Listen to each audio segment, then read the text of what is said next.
Welcome back to Perkins Pipes. It's time for another look at some art. And for that, I have to bring out the most beautiful pipe that I own, this gorgeous RBC Meerschaum.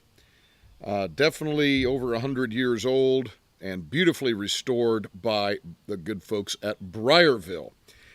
Got my oldest tobacco in here, some Prince Albert. So let's get this guy lit. Let's take a look at some art. Let's get to talking.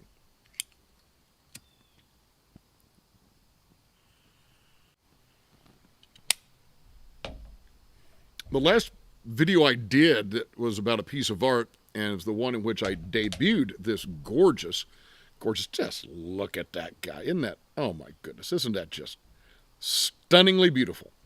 The video in which I debuted this,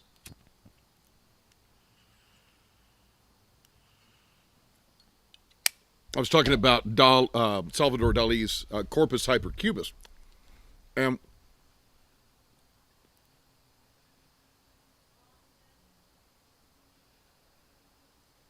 after I finished the video, I stayed out here on my deck. I was working on some other projects and stayed with this pipe.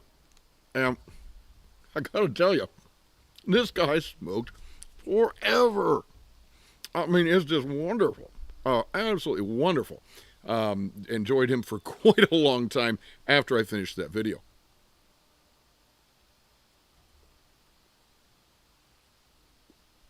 Now, this could almost be a video in the Pipe and Verse series, because I am going to mention some poetry, but since the primary focus is a piece of art, I'm not including it in that series.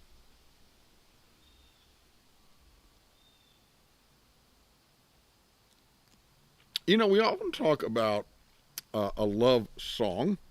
We talk about a love poem. We talk about a love story. But I don't think I ever hear the expression a love painting, which is odd since obviously there are plenty of paintings about the topic of love and love in various forms.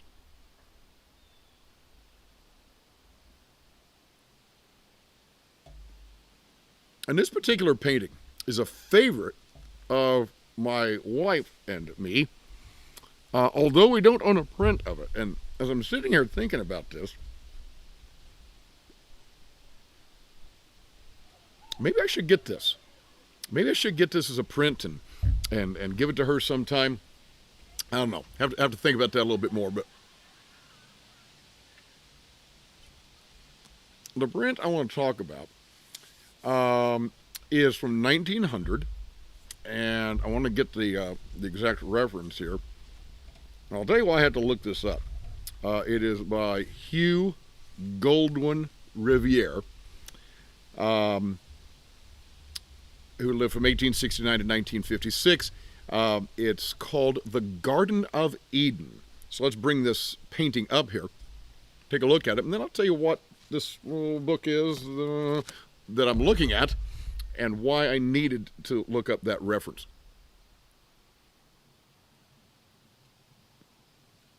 So if you look at this painting, it is, to me, this is romantic. This is what romance looks like. Okay? And if you don't mind, I'm going to call up the painting myself. I'm going to look down into this little book. And I promise, I'll show you the book here in a moment. But as I'm looking at this painting, what do you see here?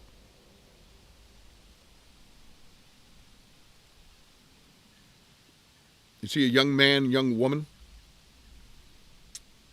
He is nattily dressed. He's got his umbrella. He's got his bowler hat on, his overcoat. She, of course, has her hat and coat, and she's also wearing some gloves. And you see them walking along the corner of this little park here. It appears perhaps to be late fall, I would presume. Perhaps early winter. There are no leaves on the trees. It's hard to tell. I'm looking into the background there. There is a street light. If you look at that fence that's behind them, you see some horse-drawn carriages. There's some other people. I'm not sure if that's lit or not. It does appear that the street is wet, so perhaps it has just rained, hence the reason he's carrying his umbrella.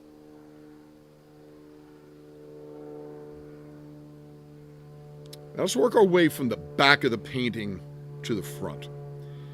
So there in the back, perhaps it's a little bit foggy from the rain. If you look closely, we can see there is, like I say, a horse-drawn carriage. There are some other people. That must be the more busy thoroughfare. And yet these two young lovers know nothing of that. They're here in the park, and they are enjoying each other. You can see the look in her eyes. She is utterly, utterly fixed on him, and from the position of his head, you can tell that his gaze is exactly matching hers.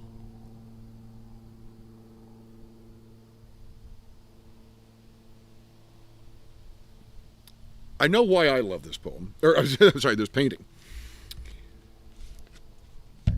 To me, this captures the essence of romance. The two young lovers.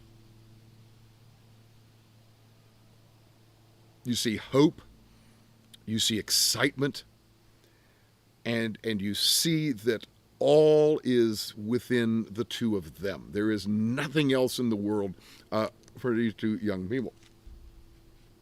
And that's, of course, how it is, isn't it? When we first fall in love. And, of course, you don't expect it to stay at that fever pitch. If you stay with someone and get married and maybe are married 30, 40, 50 years, of course it's not going to be at that same fever pitch. That isn't to say that you don't still feel deep romantic love in the later years. You certainly can. Many people do. But no matter what, it's not at that complete blocking out of the world, usually, that it was for young people.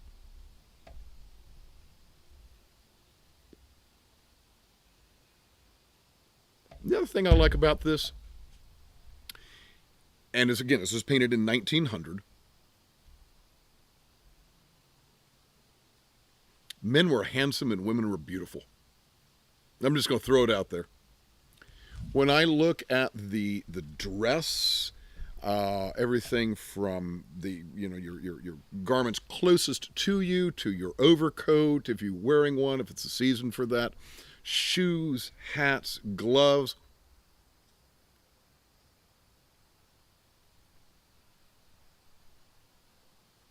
And I would dare say, if you even look at photographs or paintings that show people of lesser means, there is still a handsomeness and a beauty to how people carried themselves. Now, I'm not going all the way back, to the 1400s, 1500s, 1700s, even 1800s. But let's keep it just in the early 20th century. I would say early to mid 20th century up to and maybe including some of the 1960s. You really had just beautiful fashion for women, handsome fashion for men. People dressed up when they went to church.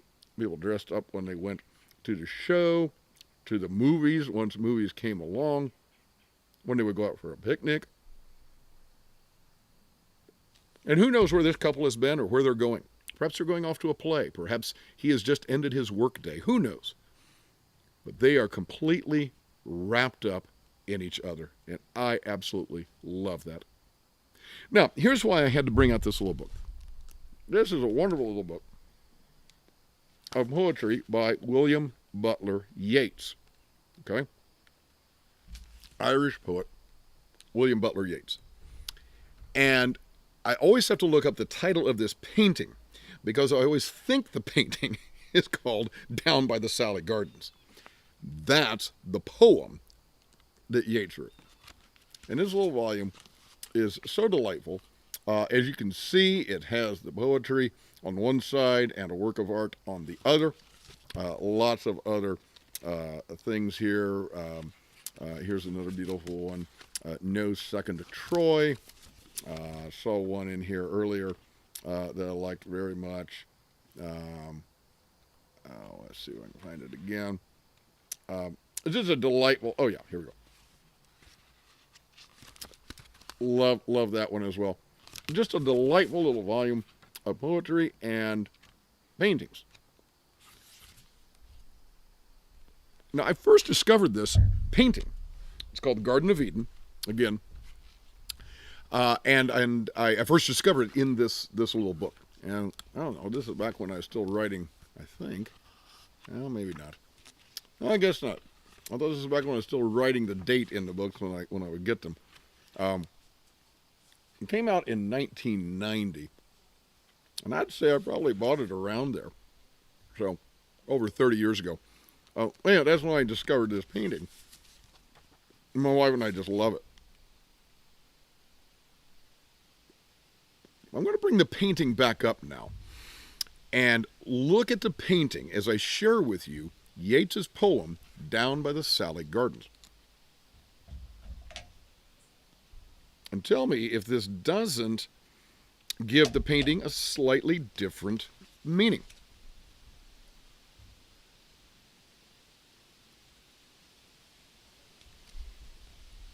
Down by the Salley Gardens my love and I did meet.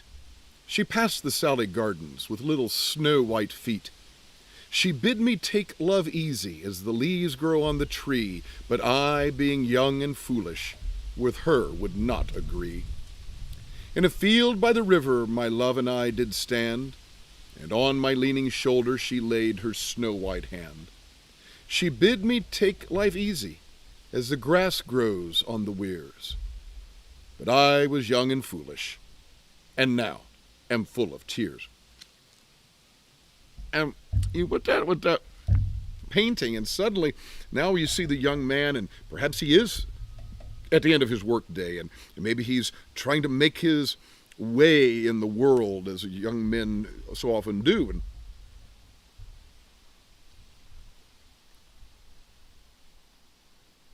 perhaps he's an attorney or working for some business and putting in the long hours, and you see the love in her eyes, and she wants him just for her.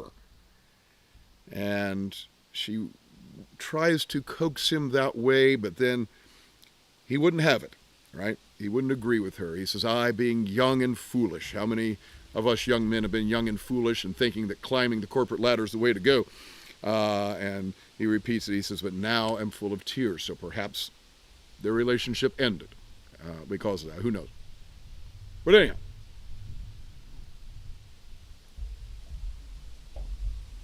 one of my favorite love paintings. So here's the question for you. First of all, what do you think about that painting? Do you like it? What do you think of it? If you want to talk about Yeats's poem, talk about that as well. And also share with us any other beautiful, love-oriented paintings that you particularly enjoy. As Malcolm Guite likes to say, I do these little things in order at last to do nothing. Or as I say in Latin, Parva ut tandem, nihil agam. Have a wonderful day.